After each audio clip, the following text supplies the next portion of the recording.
mabasa na sa Biblia. So litra po litra mabasa sa adlong Domingo, mapurusles nagsimba sa adlong Domingo.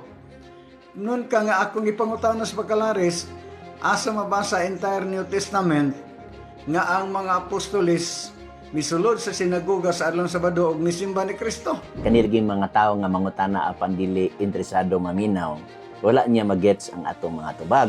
Kanabot-buhatan na itong istorya nga tungod kay nakita sila dito sa dalan, amo na ning adlang igsisimba, dili na siya pwede mga igsuon. Di man kumuto igsuon nga si Butangi, labaw pas ilang libro. Dapat ang mga CFD musubay sa ilang libro, dili magbot-buot. Lisod kayo nga, lahi ang nakasulat sa ilang libro, lahi ang ilang mga wali. So ni bansiwag, ayaw dapat ibansiwag ang inyong libro.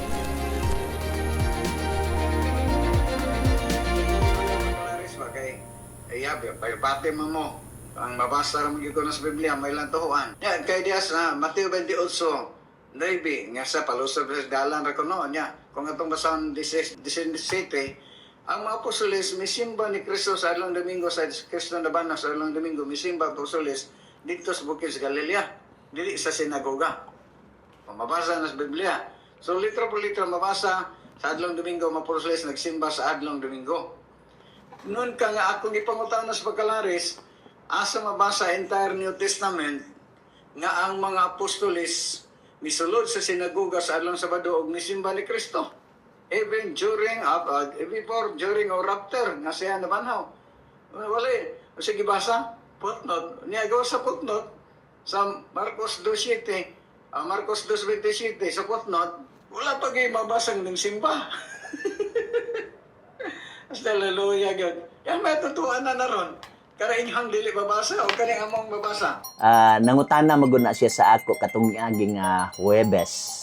Unya sa iyang pagpangutana, kanilging mga tao nga mangutana apan dili interesado maminaw, wala niya magets ang atong mga tubag. Badiway tagaan ta kag mga bag-ong ebidensya karon sa pagpasabot alang kanimo. Ang iyang pangutana mga pinangga madto pa niya. Asa mabasa entire New Testament nga ang mga apostoles misulod sa sinagoga sa adlong Sabado og misimba ni Kristo. Muna katawa ko nga naghatag siya permerong premise niya. Ang iyang premise dili ang apostoles, ang si Jesus Christ sa panahon ni Jesus Christ. Ang iyang pangutana panahon sa mga apostoles. Ngayon kay kapanahon ni Jesus Christ, meaning to say buhi pa si Christ. Ngayon kay kapanahon sa mga apostoles sa entire nila dito sa pagmissionary sa Asia Minor. So wala na si Christ na sa langit. Pero sige lang, atong sundan og taparan natong mga ebidensya. So ang punto niya, naghatag siya og mga bersikulo dinis balang kasulatan mga pinangga. Ang iyang gigamit ang Mateo 28:9 og Mateo 28:17 og 18, no? So atong tagsa-tagsaon mga pinangga og pagbasa niya na aron makaplagan nato. Actually mga pinangga, kung imo tan-awon ang background sa context sa Mateo 28, wala maghisgot og kada Domingo. Ang gisgutan mahitungod sa pagkabanhaw ni Jesus Christ nga nahitabo sa unang adlaw sa semana. Wala maghisgot nga tuwa sila sa simbahan nagsimba, wala. Unya nilakto din diretso basahan na verse ko on yon no. Ug sa paghilabay na sa adlong igpapahulay, sa nagbanag-banag na ang anaunang adlaw sa semana, si Maria Magdalena ug ang usa ka Maria miadto sa pagtan-aw sa lubnganan. So meaning, ilang gibisitahan si Jesus Christ dito sa minteryo. Kunya, human nilang bisita dito sa minteryo mga pinangga, ang senaryo nakat, dito na dayon ang sulod senaryo sa dalan. Dinhi na sa bersikulo 9, atong basahon. Naging diri. Okay? Og tan-awa si Jesus misugat kaniya, o kanila, og miingon, kumusta kamo? Og sila miduol sa og ilang gigakos ang iyang mga tiil og ilang gisimba siya. Take note, tan-awa si Jesus misugat kanila. Kanabitang mo simba ta dito sa simbahan, sugat ba day na? Ignon na lang dito nga nagkita mi sa simbahan. Kini nagsugat sila, asa sila nagsugat? Sa dalan sila nagsugat. Unya unsay background ani dito sa minteryo. So dito sa dalan nagsugat sila dili simbahan. Nganong gamiton man ni nga bersikulo aron sa pagpamatuod nga adunay simba kada Domingo dito sa simbahan. Walay simbahan diri ug walay kada Domingo. Ang gisgutan mahitungod ra sa pagkabanhaw. Sunod, Ang simba din nagisgot ngadto kang Ginoong Hesus. Balikon ko sa pagbasa aron matin-aw gyud. Okay?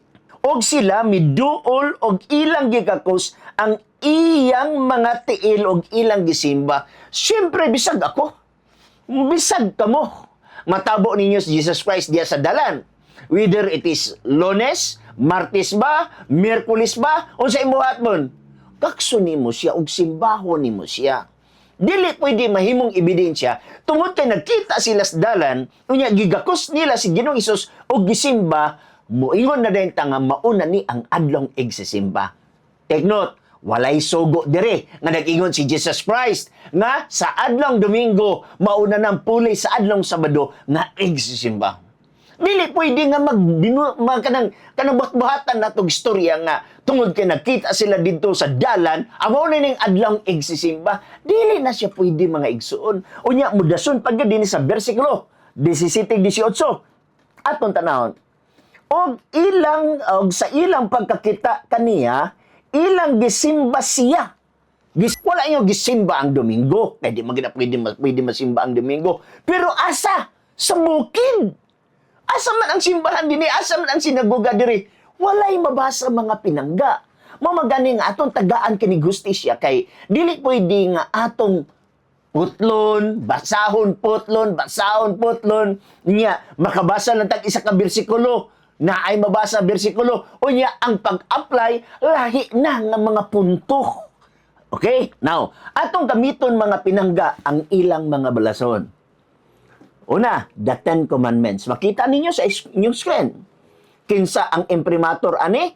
Most Reverend Socrates Bisbiligas. Kinsa ang nihel ani? Na si Reverend Monsignor Manuel is Bravo. Tanawa sa page 85 nagingon.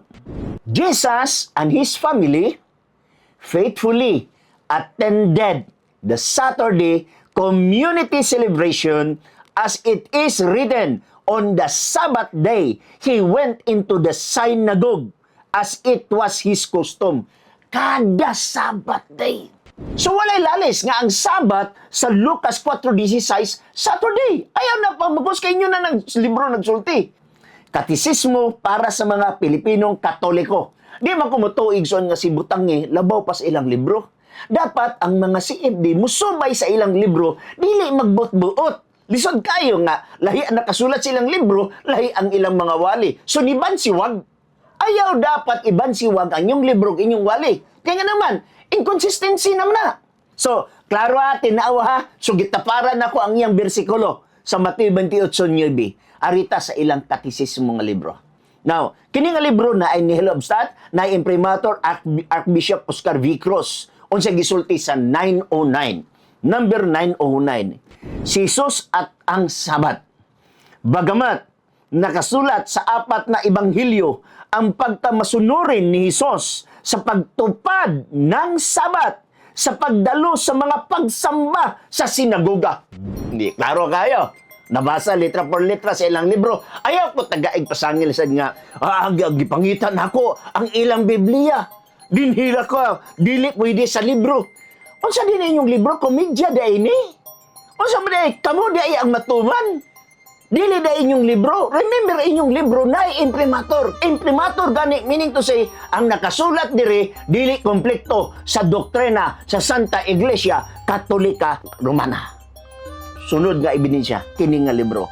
Kini nga, Bible niya, Bible. Mangutana mo, unsa ni nga Bible, Catholic Bible ni. O niya, na imprimatur. New Testament ni siya.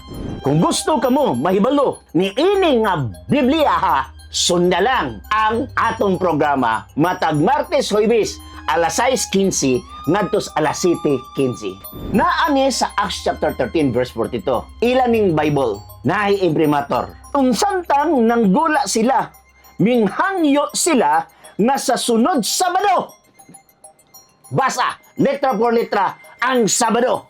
O niya kaning Acts chapter 13, patay na si Kristo ani, nisaka na sa langit si Kristo, namatay na banhaw, nisaka sa langit. Mauni ang konteksto diri, mga apostoles ra. Pero imo nakita, og samtang nanggula sila, minghangyo sila, nga sa sunod Sabado, hinabi sila kanila ni ining mga butanga. 43. Og pagkabungkag sa panagtigom sa sinagoga, Unsa? Nagtigom sila sa sinagoga. Ug silang gibuhat dito sa tigom sa sinagoga. Mantaya, panagtigom sa sinagoga kama, daghan sa mga Hudyo og mga nanimba. Klaro kay nanimba dire. Ha? Mao na ako gikahibulngan nga wa na sila makatultol sa ilang Biblia, wala na sila makabalo sa ilang Biblia, wala sila makabalo sa ilang katisismo, wala sila kabalo sa ilang mga libro. Ayaw pasulabi nga imong komentaryuhan ang akong tubag ni adtong Huwebes og nagunahuna ta nga nakapuntos na ta.